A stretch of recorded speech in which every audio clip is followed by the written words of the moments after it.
This podcast is made possible through donations from listeners like you and our partners at Goalie Ashwa Gummies.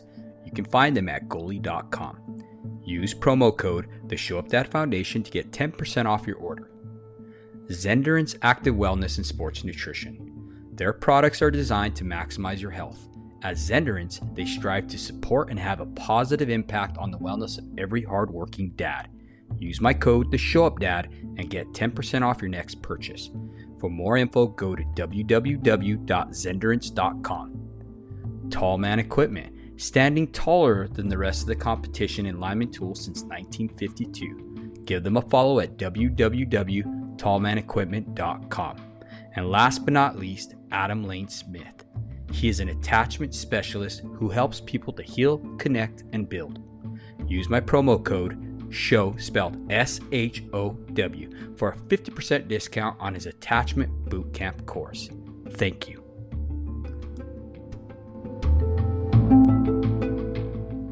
Welcome to the Show Up Dad podcast, where our mission is to improve the well-being of children by increasing the proportion of children growing up with an involved, responsible, and committed father.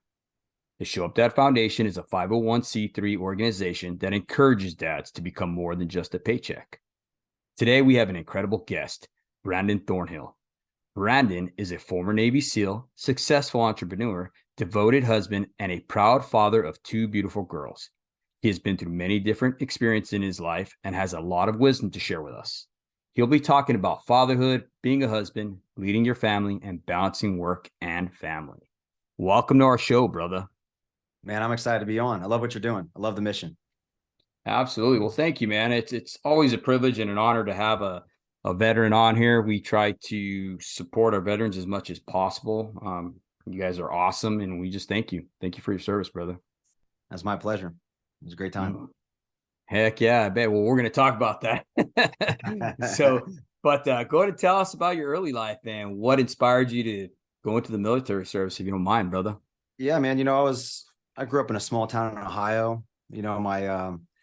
My family, my mom was a single mom who raised all three kids, and she had to work a full-time job. So she showed me what real hard work is all about and sacrifice for, for your family. And really, man, I got into sports that kept me kind of focused on being on the right path, because there were so many other paths I could have went down. Luckily, I had good coaches in my life and really just a good community around me. And so when I started getting into sports, I got super competitive at a young age. And I'll never forget it. I was sitting there at one of my friend's houses, and he was playing a video game called SOCOM. And there was a little 20-minute teaser video that pops up right before you played it on the PlayStation. And I think I was in the 8th grade at the time. And I watched the video, and it was talking about Hell Week and how it was the toughest military training in the world. And I was like, man, that right there is something that I want to know more about. And it's so funny because it's from there, man, it took on roots and started growing. And, I was a 4-sport athlete. By the time I got into high school, we were living about 40 minutes away from where I was going to school. My mom worked at Honda Transmissions in the factory line, so she had access to a pool. And dude, I didn't barely ever know how to swim growing up or anything like that. And there was this PST, this physical screening test that you had to take to get into the training, because I had done all my research, but I didn't know how to do the test. I'm like, I don't know how to do this side stroke or breaststroke. I'm not a good swimmer, so I need to start swimming. So what I would do is I would wake up at 5:30 in the morning every morning, Monday through Friday, and I would be at the pool by 6:15ish, and I would swim. And it was probably god awful. It was probably terrible, but through the compound effect, right? Small things done daily over time, you get the results you're looking for. And I was just relentless, man. So I swim every day, started getting better at the side stroke. I would look things up on the internet, the dial-up internet back in the day. Remember that? Yeah. Oh yeah. And so, I found a video where they taught how to do a side stroke, because there was no, you couldn't just go to a military recruiter, because they didn't have SEALs back then, at those commands. And so, long story short, man, I taught myself how to swim, taught myself how to do the side stroke, started doing the screening tests, in between, football, basketball, baseball, or track. And my senior year, I decided to go all in. I wanted to be a doctor, but I also wanted to be a SEAL. And so I just did the best of both worlds, signed a contract to be a corpsman like you, right? Yeah. And became a corpsman. There was another crazy story on that. Like, man, the story on that was I joined the Navy, right? Finally got in, went to boot camp, realized that the recruiter lied to me, which it, Man. which isn't, that's pretty normal, right? Yeah, that's normal. Unfortunately, I didn't know that until I got there. So I show up to boot camp, thought I was going to have a contract to go into buds, and they're calling up everybody's name, and they didn't call my name. And I was like, guys, like, you're missing my name. What happened? They're like, yeah, you don't qualify. Your eyesight's not good, and your ASVAB score is not good enough. I was like, what? Like, nobody told me this. Oh, And man. so I was devastated. But right then, David, I don't know if you remember, but they're in Chicago, Illinois. The crazy thing was, at that pool they have there, we were sitting in the stadium, and like the stadium seatings, and they're like, hey, who wants to be Bud, SWIC, air crew, some sort of any type of special operations? And obviously I didn't qualify for that, but so I was like, well, maybe I'll just qualify for something else and see if I can sneak in with the Buds guys. So Yeah. I can't even make this up. What I did was I I volunteered to go air crew. We all lined up and we marched to the pool together, Bud, SWIC, and then air crew. And the air crew guys stopped, and I kept walking with the Bud students. So I got out of line and walked with them. And it's funny how God works, because I had a guy who was in my boot camp class with me, who had a Buds contract, was already slotted to go. He just had to pass a screening test. Mm-hmm. And so I partnered up with him, obviously, because he was the guy that I knew. And dude, I crushed a test, right? Like, it was a really good test. But then he was struggling with the sit-ups section of it. Like, he did really good on everything else, but I can't remember exactly, because this is like almost 20 years ago. But you had to do like 50 sit-ups or something like that. He only got like 49. And so, I had to hook a brother up, and so I gave him 51 sit-ups, which obviously could have got me in a lot of trouble. And I'm like, man, I don't know if this guy's ever going to make it through the training. Like, he can't even do 50 sit-ups. Like, this is crazy. Well, I didn't get to go because I passed the test. The master chief calls me in the office, and he's like, hey, what happened? How did you even get in here? I said, well, I don't know how I got in here.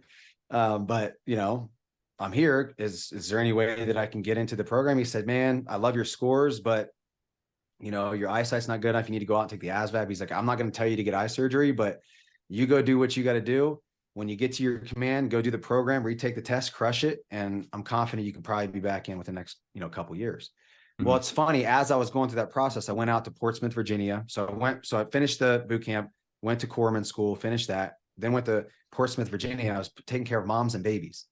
Yeah. And, it was a great lesson, on just life in general. But, and as I was going through that process, and I was still training, still fighting, because I knew if I just held tight to my belief that one day I'm going to go to Buds, like, it would happen. And crazy enough, man, a master chief came onto the ward that, like probably 6 months in when I was there, and his wife just had a baby, and I told him, I said, master chief, I want to be a SEAL. Like, what do I got to do? And so he started making me work out with him every day. Like, I would work from 7 p.m. to 7 a.m. and I'd have to drive to Virginia Beach, and I would have to work out with him. So I'd literally work all night, and then race over to Virginia Beach at SEAL Team 2 where he was at. And I would work out with him and all of his new guys. And these guys are in the best shape of their life, dude. They just finished Buds and SQT. Yeah. And I had to prove my worth, man. And he would make me stay after even that workout and just clean up, do some random stuff. And so I'd get back, get a couple hours of sleep, and then do it all over again. And during that process, my friend made it through training. He made it through Buds. And I was like, that guy made it through Buds. That's crazy. Like, if he could do it, any of us can do it. So there's hope. And so, yeah, right. Long story short, man, I ended up getting my eye surgery, took the test, got the ASVAB, and fought for it. They wanted me to go to Iraq with the Marines, and I was more than willing, but man, I wanted to be a SEAL. So I fought for it, got a contract, and the rest is history.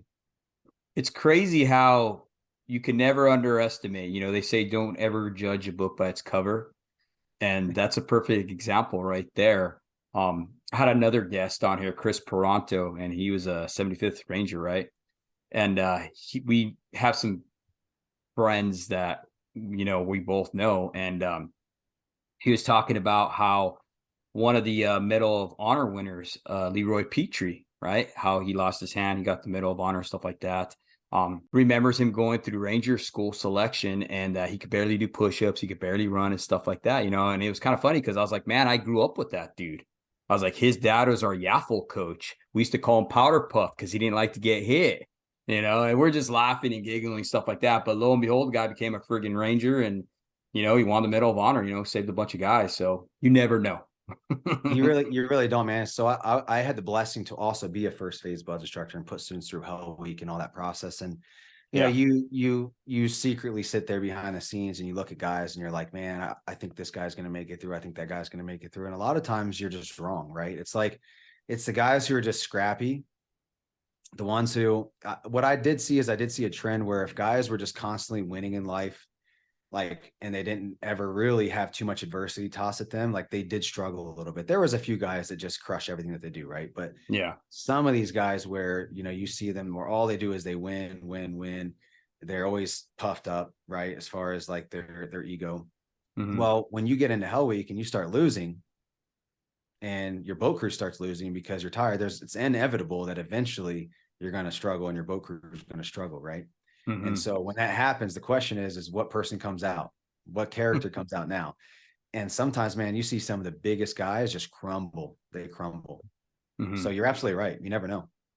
It's crazy how life has a tendency to do that. Even in the trade that I'm in now, I'm a lineman instructor, and we have a little selection course at the beginning where we have a kind of like a hell day, right? And we give these guys hell.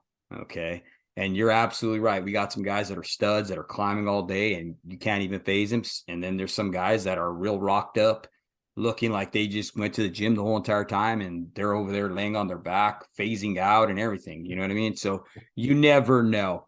But I had a friend of mine who tells me that life, right? When you put the pressure to it, right, it's going to bring out what's in you. And that's kind of what these programs do. You know what I mean? Even in life in general, right? Say you're married or whatever, and then, you start going through some hard times. That's going to really show you what's in you, because that person's going to come out. You know what I mean? Yeah, absolutely, man. I mean, the question that I had a good friend ask me one time, and it wasn't asking me, he was just saying in general, I guess, but he was saying, what's it like to be in a relationship with you? What's it like? And I asked that question because, this is a podcast about, being a show up dad. And that's a good question. I think the quality of our life is a direct reflection of the quality of the questions that we ask ourselves or don't ask ourselves. Unfortunately, people don't ask themselves tough questions anymore, especially right now in a society where, it's frowned upon to even have a debate. I think the most important person you can have a debate with every day is yourself. It's who do you need to become in order to become that best version of you? And so you're talking about relationships. And I think that, it's important to make sure that you're asking yourself these tough questions so that you continue to grow and move the ball forward. You know what I mean? Yeah, no, for sure. For sure. Yeah, no, it's, that self-reflection is everything. That's what we tell everybody that we come in contact with, because you never know. You know what I mean? That's the first battle right there. When you wake up in the morning, when you're by yourself or whatever, you got to deal with you. You can't move anywhere because guess what, dude? No matter where you go, there you are. You know what I mean? You're going to have to deal with yourself, Yeah. The only way out is through. And, it's that's the one good thing that I learned from the SEAL teams, though, is no matter your rank, no matter your title, no matter who you are, after a mission, we'd come back, we would debrief, and it was all, you let everything on the table. If somebody messed up, you let them know why and how they can improve. And that was only that's put there to make sure that everybody's just getting better and everybody's able to make sure that they have a safe culture, right? To continue to, sharpen the spear, to make sure that we're bringing everybody home from a deployment, every time. So, I think that's, if you're going to do it in that setting, you should do it in your home setting, in your business setting, in your finance setting. Like my wife and I, man, we have a meeting every Sunday night, and we go over everything from what I call the 6 pillars. And I have a podcast called The Journey to Win, which I need to have you on, man. I can't wait to have you on. But it talks about, in my opinion, the 6 pillars of winning in life. And it's faith, family, fitness, finance, future self, and fun. It's what are you doing in all of those areas? And, what, how is our marriage around faith? Like, how are we both are we pouring into the Bible? Are we focusing on our faith every day? Or are we getting distracted, right? Like, how do Mm-hmm. we do this week, and what can we do next week to get better at it? Okay, now let's move on to family. Are we spending the quality time with our kids? Are we getting them out in the sun? Are we doing the things that we need to do to, like, not just talk about what they need to be doing, but show them what they need to be doing? You know what I mean? Like, Yeah. I take my daughter to the gym because I want her to see me going to the gym and not just talk about this stuff later on. I want it to be a part of her being and who she is. Yeah. Finances, same thing. So we go through all of that stuff to make sure we're both on the same page, and it's very high communication. And I think that's one thing I learned from the teams, man, is you have to be a great communicator. No, absolutely. You're 100% right on that. You can't communicate with your spouse. You can't communicate with the people around you. Man, things get lost in translation. People don't read minds. And next thing your spouse or even your kids are getting burnt out. You know what I mean? Because they're getting frustrated. That's another big thing too, man. Yelling. Okay. I don't agree with yelling at all. I had a wise man tell me one time, he's like, oh man, he's like, oh, when you're yelling, you're just showing that you are confused. I was like, wow, I never thought of it that way. But it's absolutely true. You're yelling, you're screaming, there's, chaos going on and stuff like that. And I know that there's some people that may say, okay, if I don't yell and get you all wound up in the situation, you're not going to know how to handle it. I think that's crap, honestly. You know what I mean? You got to crawl, walk, run first, right? Yeah, you're absolutely right. I mean, especially when we're talking about in the context of kids, right? I mean, Hmm. we're talking about military stuff like that, putting stress on people in a different way. I've seen, like we throw buds, we throw every different type of person at them. We throw yellers, we throw calm instructors, we throw motivating instructors, and you're kind of Hmm. putting those pieces together to make sure that, you have kind of all the players in the right place at the right time. But that's more of a mind game, right? With Yeah. our kids and our family, man. I think that anytime people are just yelling, and if I'm out and about at a park and I see somebody yelling, I'm like, man, your emotional maturity, and that's what people lack today, is emotional maturity, is to Hmm. be able to have a conversation at an like, why do you have to get so angry all the time? And if they are angry, they're really just, it just tells me they're scared. Like, Mm. they're just scared human beings who can't communicate properly. Maybe they're just doing what their dad did. Maybe they're just doing what their mom did. That's not an excuse, because, Hmm.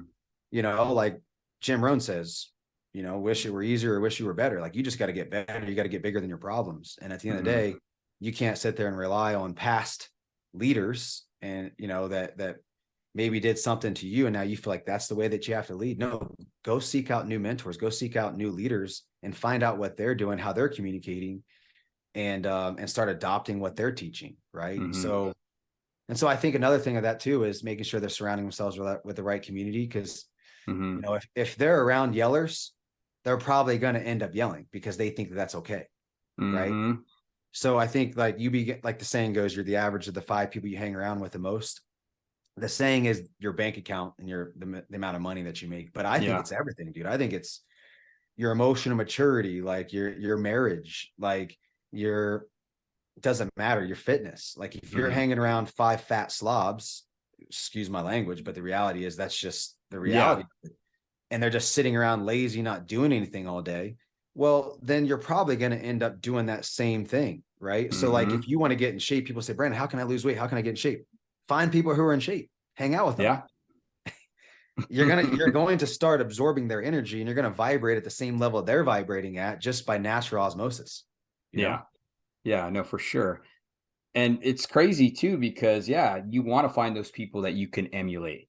Like you said, you don't want to emulate someone who's lazy, who's out of shape, who's, you know, for lack of better terms, ass looks like chewed bubble gum. You know what I mean? You Yeah. don't want to do that. And maybe if you want to, then that's on you. Whatever. Don't complain when you're not losing the weight, right?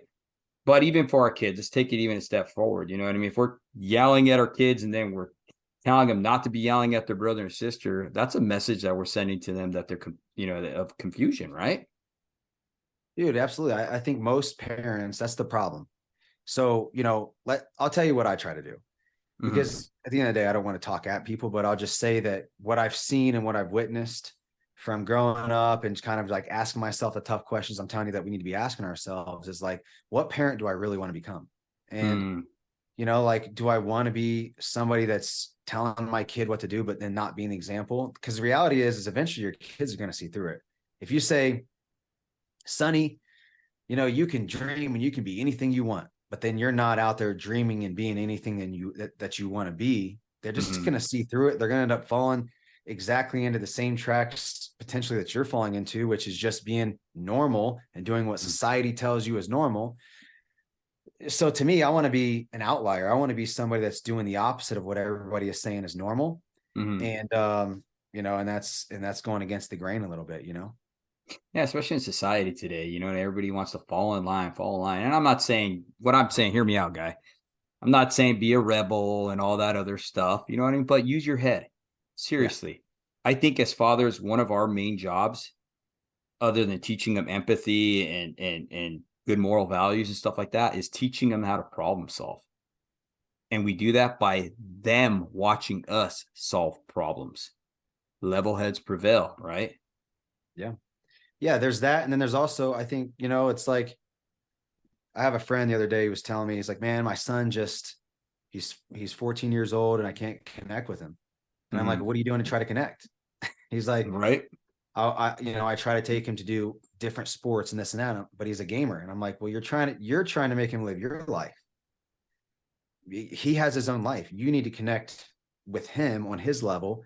And then maybe over time, build a little bit of trust, because clearly over 14 years, there's some lack of trust there. If he's like not wanting to communicate with you, not want to talk to you, and that trust can be, destroyed over many different things of maybe you telling him that you're going to take him to the park and then you never do it because you're too lazy or because you let everything else get in the way. So many other more important things. It's like when I run a direct sales team and I tell my leaders all the time, it's like, guys, if you're on a call and your kids come up to you, that call is not more important than your kids. Talk to them. Tell the person on the other line to hold on and talk to your kids for a couple minutes. Now, granted, if they're coming in and being rude and interrupting, I'm not telling you guys how to parent your kids.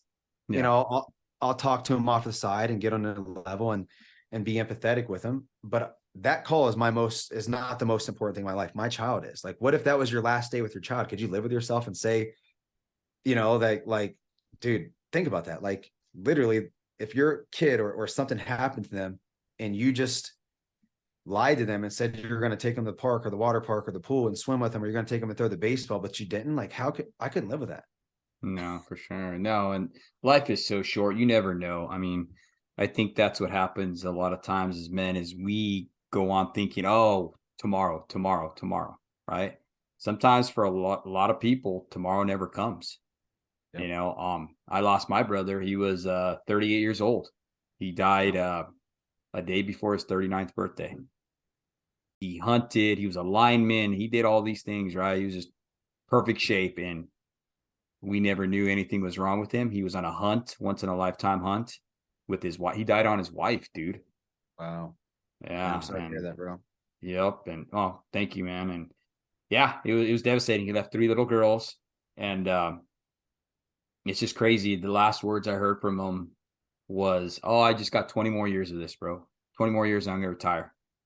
Wow. And never came, or tomorrow never came. You know what I'm saying? So life is short, guys. In the samurai code book, it talks about keep death on your mind. And it's not like it's saying like always just, think about death and how it's going to come to you, but it's saying like just think about it and knowing that this could be your last day. And so, I read that book early on in my career. So luckily, I've always kind of lived by that code. And my dad passed away in 2021. And I'll never forget, man, like every time I used to talk to my dad, I would just say, hey, this could be the last time. Like, everything stops, focus on him. Because I don't live in Ohio. Like, he lives in Ohio.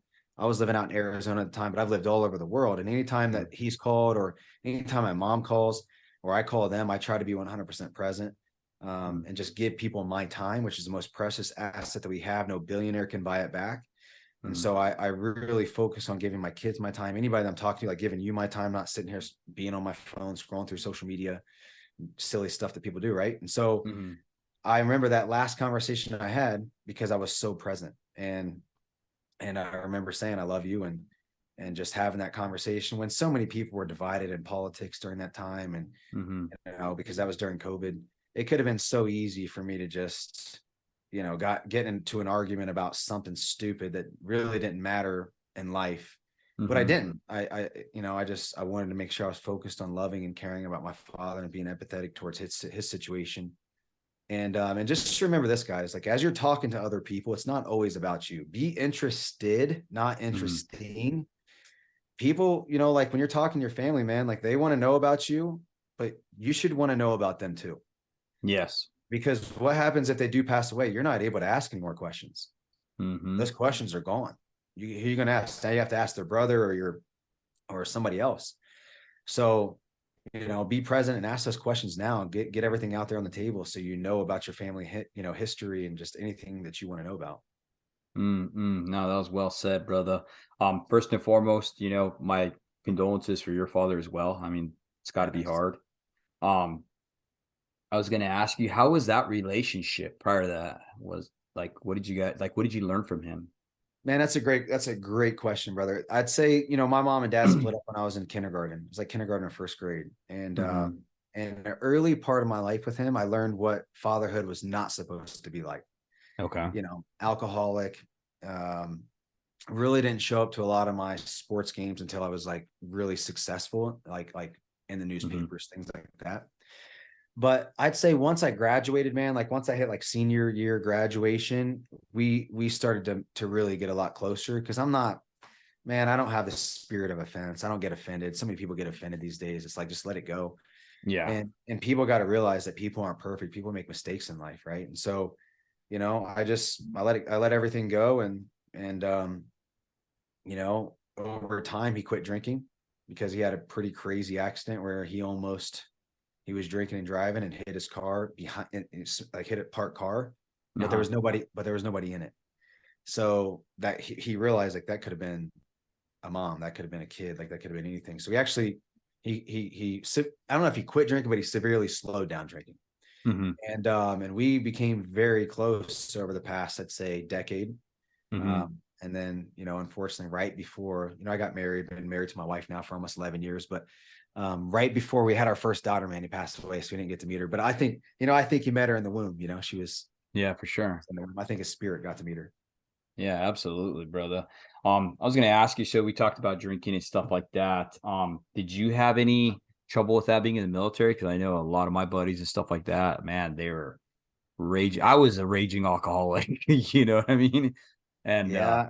how did you get over that and defeat that and stuff like that? Well, I'll say that unfortunately, the military is a very drinking heavy community, right? And Yeah. so I wish I would have done a lot more personal development back in the day. Mm-hmm. It wasn't until I got into the direct sales game where I really started doing personal development because direct sales is really it's a personal development program with a compensation plan attached to it. Like if you don't grow, nothing's going to grow. You got to become the best version of you with your skills, with everything. And so I had Yeah. to do a lot of personal development. And Jim Rohn, he taught me that you have to work twice as hard on you as you do your job. And so I was going hard work on myself for years, almost a decade now. Mm-hmm.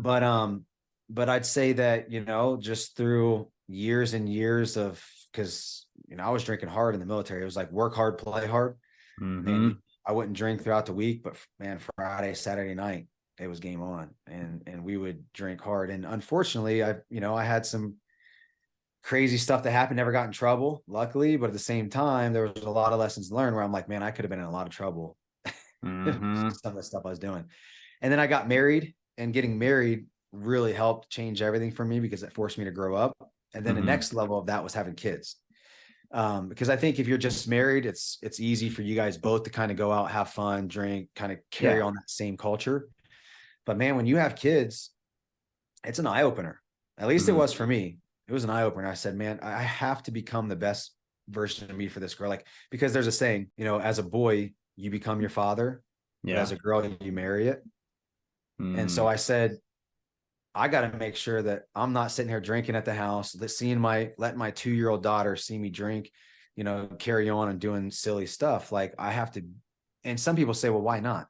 It's like, think about that. Do you really want your daughter to marry some guy who's an alcoholic who's drinking every night? Because that's the reality of a lot of military guys. And that was the reality for me. We say we're not alcoholics, but if you're drinking every night to go to bed, Yeah. I'd say that's alcoholism. Let's You be get the honest. shakes at 9 o'clock. Yeah. If people say, well, I just have a glass of whiskey every night. No, dude, like you need it every night to go to bed. If you say I need it to go to bed, that's alcoholism. And so I realized pretty quickly, especially during COVID, even like I was starting to pick up my drinking. And then we had our daughter and I said, nope, I got to stop. So what I did, David, is I redirected. I said, I have to find something else to replace this. And so what I started doing was I started, going to the gym more. I started, going to the sauna, doing meditation. I started finding other ways, like reading books, just anything and everything that I could do to make sure that if I ever had an urge to do it, that I would replace it with something else. You know what I mean? Yeah, yeah, for sure. It's good to replace it with positive habits. I know for me, I would replace it with chewing tobacco. You know what I mean? So I'd go from drinking to tobacco and then drinking. That was my vicious cycle. You know what I mean? One vice to another. Yeah. Yeah, exactly. So, and for me, I was already a Christian by then. I had my daughter; she was a year old. I was working out of state, and I came home, and I remember this perfectly because I was flipping burgers, I was drinking shooters, miniatures, right? And we had 15 acres behind my house, and I was throwing the miniatures over the fence.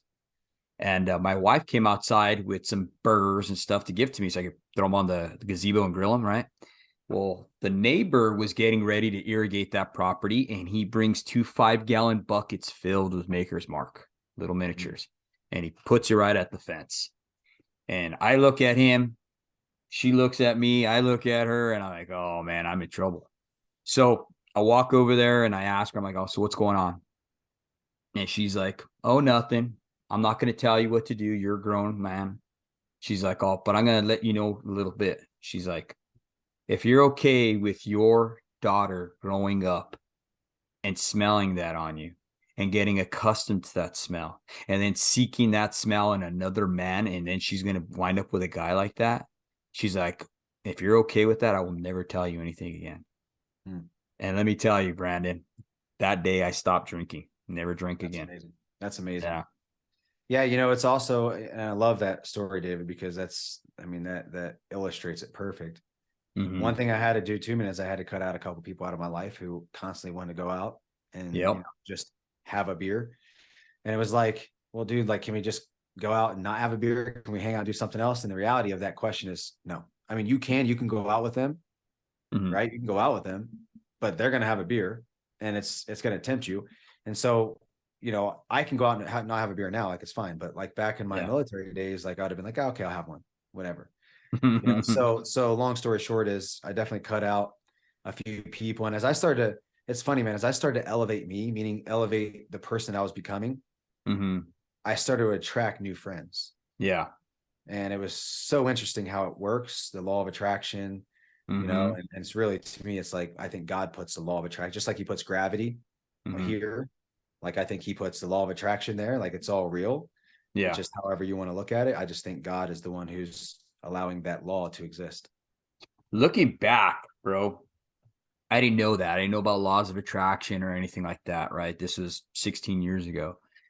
So I kind of took offense to that, dude, when people started working their way out of my life, because David wasn't the crazy guy who was freaking telling people, bring me my hooks, I'm going to climb this pole in Twin Peaks or whatever, you know what I mean? Stuff, all the crazy stuff, you know what I mean? And, once I stopped acting like that and started making those subtle changes and stuff, that type of people started working their way out of my life. And I took offense because I was like, man, what's wrong with me? They don't want to hang out with me. It's because I don't drink anymore, blah, blah, blah, blah, blah. But you're absolutely right, dude. I started attracting other people that had healthy habits and stuff like that.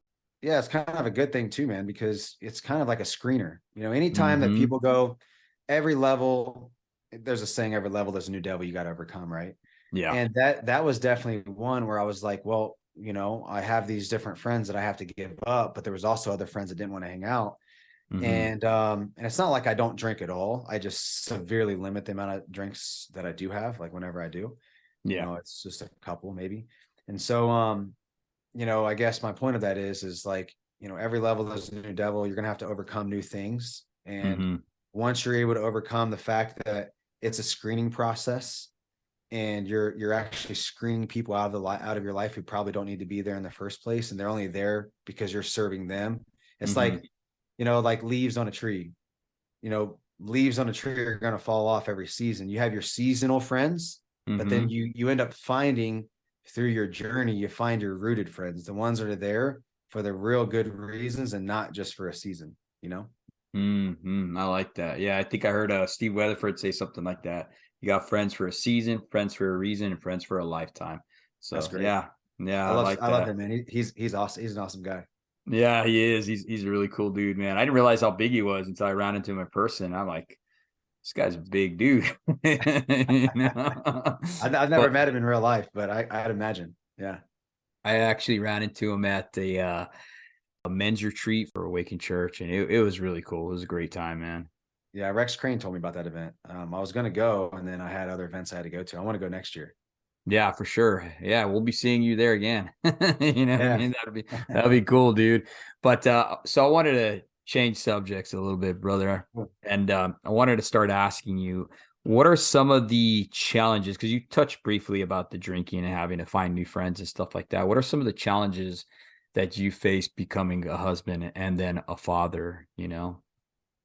Yeah. I mean, I think as a husband, Hmm. because I grew up in a completely different culture than she grew up in. Yeah. And she grew up in a very Christian based home. And so she had an idea of what a husband was supposed to be like. And then, Hmm. I grew up in a broken home. And so, I had an idea of what a wife was supposed to be like based off of my mom. And we got married, dude. I met my wife in 2011 in like April. Hmm. And then we got married in August, quick. Wow. So yeah, it was like, hey, do you want to? I think I asked her to marry me on August 20th, and we got married on August 26th, 2011. And so it was really quick. I just, I knew she was mine. Like I loved everything about her. Yeah. But through that process, of course, like imagine, you meet somebody, you get married, and then you move in. So Yeah. so it was like, oh, whoa, this is a lot. Luckily, I guess my saving grace was that I was in the SEAL teams and I was gone a lot. Hmm. And so she didn't have to deal with me every single night. But I had to grow as a man. I had to grow as a husband. She was great and she did a lot of amazing things. I think we both had to grow, and luckily she was willing. Like the mind's like a parachute, only works if it's open, and she was willing to be open-minded to growth. Hmm. And I see it so many times in marriages where one person's willing to grow but the other isn't. They're stuck in their old ways, Hmm. or they some people will bring a backpack of their clothes right to the front door in the marriage, and meaning the bag's already packed, as like what if something happens. Well, Yeah. Plan B. Hmm. yeah, luckily we've never had that mentality. Like we have a fighter's mentality. We've both made a lot of mistakes in our marriage. Like we're not perfect, but at the same time, we've never given up on each other. Like we've been willing to fight for each other. We've moved, Hmm. which moving is like one of the most stressful things, right? So Yeah. check this out. We lived in Virginia Beach in 2012. Sorry, 2011, 2012. Moved to Germany. All right, so lived overseas right after we got married. Because I went on a deployment, came back, and we left. Hmm. And then went to Germany for 2 years. Dude, we got to experience what life was really like. We got like a one month 3-day vacation every single month over there. It was crazy, but we were broke. We came back. That's a whole nother story. Almost $40,000 in credit card debt, 18% interest, because we're like, well, we only get to live this once. We'll figure out how we're going to pay off debt later. But that caused stress. Oh yeah. So, that's one of the biggest stressors in marriage. So we had the financial stress, we had the marriage stress already. We didn't have kids at the time. So, that wasn't there, to me, luckily, because that would have been even more added onto our plate. Yeah. But we then went to San Diego, and then I was putting students through Hell Week, doing that whole process, and did that for like 3 years, got in the direct sales game. And that was like a huge moment for us, to where we went all in on growth together. So Hmm. we were massively in debt, but we were pumping a bunch of money into marriage events, like marriage retreats. We were pumping money into, entrepreneur coaching events to where they could coach us. We were going to Tony Robbins. We were going to Darren Hardy's events, like all these different events to where we could grow together. And Yeah. that was my most important thing, is I wanted to make sure we grew together. I'd wake up, turn on Jim Rohn. As soon as we woke up, we were listening to Jim Rohn, we were listening to Tony Robbins, something in the house, to make sure we were both growing. That way it wasn't just me growing with my headphones on. I wanted her to grow with me. When we Yeah. were in the car, we turned our car into a university on wheels. Like, we were growing in the car instead of listening to music all the time. We're like, hey, let's listen on this drive, this 15-minute drive here. Let's listen to whatever person we want to listen to at that time. Like, that could be Rex Mhm. Crane, that could be anybody, right? So, and then we did Mark Driscoll's marriage.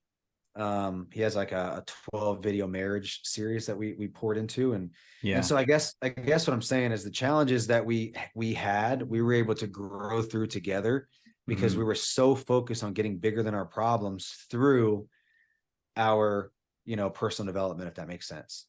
Yeah, for sure. And I like that you included her and that you guys chose to grow together. There's an old saying, and I'm sure you've heard it, that you're only as fast as your slowest link, right? And it's good to see that you freaking were with her every step of the way. You guys had the same mentality, same vision, right? Because without vision, people suffer, and you guys are able to grow together, right? I've seen so many husbands and wives live separate lives, right? Because, just like the SEAL teams and the line trade, all right, men are gone for a long time, and you have these women that stay at home, okay, and they work these long hours and stuff like that. So they grow in their separate, I mean, they're going in the same direction, but they start separating from each other, if that makes sense. You know what I mean? And before you know it, you don't even recognize each other, you know? Yeah, it's so easy to get caught in a routine and become a roommate, right? Like, Yeah, exactly. and I've seen it, and it's happened to us before, where we're like, hey, like, I feel like we're getting to a little bit more to roommate. Like, we're over here a little bit. We need to get back over Hmm. here. So what we do, and here's some strategies for you guys that I do that maybe might work for you guys. Hmm.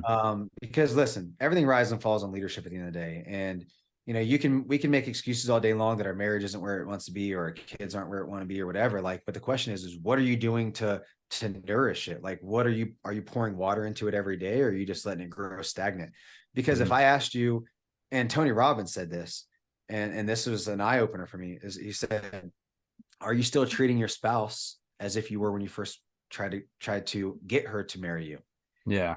And the answer to that majority of the time is no. And I've fallen out of that before, where I'm like, nope, I'm not treating her that way. I'm getting complacent. Okay, what do I need to do? Hmm. This goes back to the quality of the questions that you ask yourself or don't ask yourself. Like, if you keep asking yourself those questions, daily, weekly, it's just a reset. It's like a flight or a boat that's on one course, as the saying goes. Over, if I'm flying from California to Europe, but I'm off 1 degree, dude, that 1 degree is crazy, right? So, Yeah. like, you Yeah. have to have that GPS that's constantly redirecting you. And Hmm. so, like the saying goes, plan, do, review, and improve. You have to have a plan of what you're going to do, and you got to do it, review it, right? Plan it, Hmm. do it, review it, and improve it. And so I would just say for you guys, like, we do a date night at least once a week. You have to do a date night. We do, and this is going to be funny to some people, but hey, her dad taught me this, and this was like amazing advice, Hmm. is we take a bath once a week. It sounds so silly. It sounds so silly, Yeah. but it isn't, because it's that one time a week to connect. Think Mm. about it. It's that one time a week where you get to have connection time, intimate time. You know how many marriages some of my friends I talk to, and they're like, I'm like, how many times do you guys even, are you sexual? And they're like, once a month. And I'm like, well, what are you doing? What are you doing to make her want to be with you? Yeah. Like, would you want to be with you? Like, answer that question honestly. And Mm. would you, like, are you treating her the way she wants to be treated? Or are you just coming home expecting things that's going to happen? Like, no, dude, you got to be a king. If you want a queen, you got to be a king. Mm. And so we have date night once a week, and then we have once a week where we connect in the bath. And then we have once a week where we go over all of our goals. That Sunday, Mm. on Sunday, we have our day with faith. We have our day with family, which really, David, I realized a long time ago, before I was getting out of the military, that time was the most precious asset that we have. And so I started seeing all these guys getting out and going into corporate route. There's nothing Yeah. wrong with that. I love that. I just realized that I did not want to have to trade my time in exchange for money anymore. I wanted to be able to get out there and be able to dictate how much time I could spend with my kids when we had kids, because we didn't have kids at the time. Mm-hmm. And so I started digging my well, man. And I said, I'm going to go all in right now. I'm going to work hard. And in, 1 year, 2 year, 3 years, whenever it is, we're going to have kids, and I'm going to be able to be at home with my kid every single day. I'm going to be able to take her or him. I have 2 girls now, to the park. I'm going to be able to take them, teach them how to swim. I don't want them to have to be in the school system, because you can see what's happening in our schools right now. Like, I want to be able to control who hires them, and all that stuff takes time and money. You have to make sure you have the money to support it, and you have to have the time to be able to pour into it. No, for sure. And it's good to see that you had that vision to do that. You know what I mean? I think a lot of times people get stuck so much in the daily grind and they can't see a way out. I mean, think about it. I know guys that absolutely hate their life, and they treat their family like crap because, oh, I can't change my job. My job sucks. Oh, I don't know why I'm here, blah, blah, blah, blah, blah. You know what I mean? And it's crazy, you know what I mean? Just having that mindset that you can't do anything about it. It's a victim mindset, It is, man. And people just buy into it. And that's like, what friends are you hanging around that's like literally buying into your BS? It's like, come on, dude. Like, you can do anything you want. This is 2023. We have people in Pakistan. Literally, I have a VAs that I work with in the Philippines. I have people who do stuff for me in Pakistan. People do, like, these individuals are working so hard around the clock, all online. They can make money anywhere, anytime. So can you. It's 2023. So, like, I know what you're saying, but my point is like, maybe they need to elevate the friends that they're hanging around with. They need to elevate the community, have some proximity. And listen, I know mentorship out there. Like, I was broke. So here's what you can do to get mentorship. You pay for it, you produce for it, or you serve for it. And I didn't have a lot of money. We were paying for it, but I didn't have a lot of money to do it. But I knew I was the number one investment, and my wife was the number one investment. So we had to grow us. But I also went out there and found a system that I could produce for mentorship to get eyes on me. And then there was seasons of my life that I served for it in the church, or served for it in other areas, to where it was like, hey, I need to get this person's attention. And I didn't just serve at church for attention, but point is there was some people that I did want to be around, and there were certain areas that I'm like, hey, if I could serve to be around this person, why would I not want to be closer? Because they're spiritual mentors. I don't need anything monetary from them, but I would love to have their spiritual connection. So that's a pillar that's important to me. I want to grow in that area. Let me serve.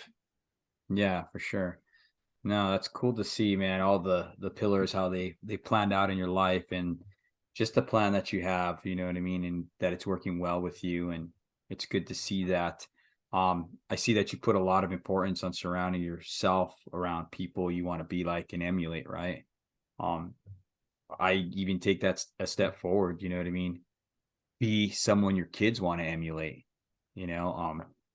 There's this board that I used to see when I worked at the utility as a troubleman, and the supervisor on duty, he'd always write these like little quotes and stuff like that on this whiteboard. And I remember this one quote that he put. It said, "Be the man your kids think you are."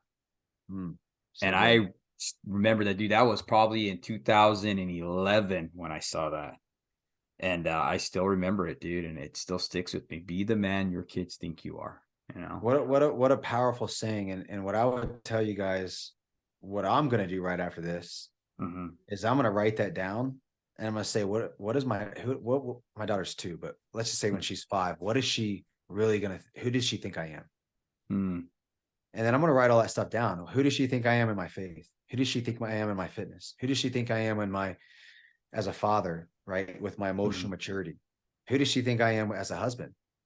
Like, I'm gonna write down all those things tonight, like literally, and I'm gonna meditate on that. And I'm gonna, because that's a great, I think, measurement, right? To say, hey, this is where I'm at, this is where I need to get to. And if that's your target, dude, you're gonna within a year, you won't even recognize yourself.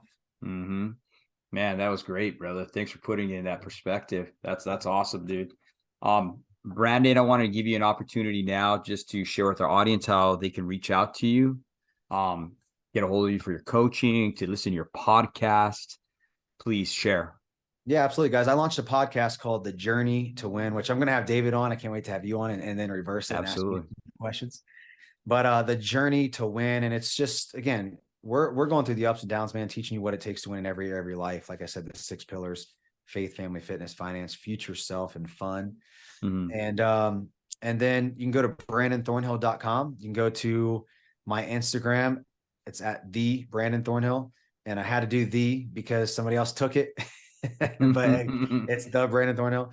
And so yeah, guys, Facebook, Brandon Thornhill, like just go follow me. I'm putting out content daily, sometimes multiple times a day. And then I bring on some very high level people that, you know, it's I got Rex Crane on there. I got Ian Proctor on there, who had a multiple 8-figure exit out of his business. He's a God-fearing man as well. Mm-hmm. So it's, the list goes on and on, but you know, thanks for having me on, man. It was awesome to get to hang out on your podcast today. Absolutely. And if I could ask you one last thing, Brand, before you Yeah, of get course. off, bro, if you were to run into yourself, say 10 years ago, what would you tell your younger self? 10 years ago. Yeah. Yeah. So 10 years ago, I'd be 27 and I'd be, I think, in Germany probably. So I would say, you know, at that time I was struggling, I think, with my self-confidence a little bit. I would just say that, hey, dude, you got to take it easy and not really care about what people think about you, because at the end of the day, some of these friends in your life that you think are important, they're probably not as important as you think they are right now. Because the brotherhood, they say the brotherhood is real. And I'll tell you that your confidants are real. And there is a portion of the brotherhood that is real, but I don't think it's what everybody thinks it is. And so, you know, I would say that I need to really just focus on personal growth and development. And this is the last thing I would say. I would say worry more about your character than your reputation. Mm, Because if you worry about your character, you know, and that's your guiding light, that's your North Star, your reputation will follow. And don't get that twisted, because in a world of social media, in a world of, you know, just influence coming from it so many different directions, especially my military brothers and sisters, like, don't be focused on reputation, even though that's what they sell. Your mm-hmm. reputation is everything. It's not. Your character is everything, and your reputation will follow. Wow. I like that, man. That was awesome. Brandon, once again, thank you for coming on, brother. And man, just thank you for your service. Thank you for everything you're doing, all the people you're helping out there, man, and just keep spitting out that good word, brother. Appreciate Yeah, you. man. Thank you for your service, bro. I'm excited to be on. Can't wait to have you on mine. Absolutely, brother. God bless.